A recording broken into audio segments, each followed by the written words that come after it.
Alaafin gbèrò láti lọ sí Kootu lórí ọ̀rọ̀ ìgbìmọ̀ lọ́balọ́ba ìpínlẹ̀ Ọ̀yọ́. Àwọn àrídájú ti wà nílẹ̀ pé ó ṣeéṣe kí Aláàfin tìlú Ọ̀yọ́ ikú bàbá yèyé Ọba Hakeem Ọwọ́adé gba ilé-ẹjọ́ lọ láti lọ yẹ gómìnà ìpínlẹ̀ Ọ̀yọ́ Ẹnjiníà Ṣèyí Mákindé lọ́wọ́ wò pẹ̀lú bí ó ṣe yan Olúbàdàn gẹ́gẹ́ bí alága àwọn lọ́balọ́ba àti ìjòyè nípínlẹ̀ Ọ̀yọ́.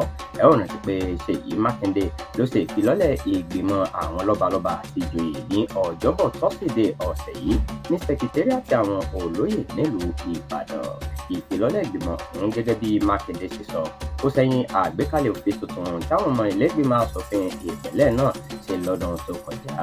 Níbi ìpàdé ọ̀hún ni Mákindé ti ní ipò alága ìgbìmọ̀ ọ̀hún kò gbọ́dọ̀ jẹ́ oyè ilé baba ẹnìkan, ṣe ni wọn yóò máa pín láàrin Aláàfin, Olúbàdàn àti Ṣọ̀ún ti ìlú Ògbómọ̀ṣọ́.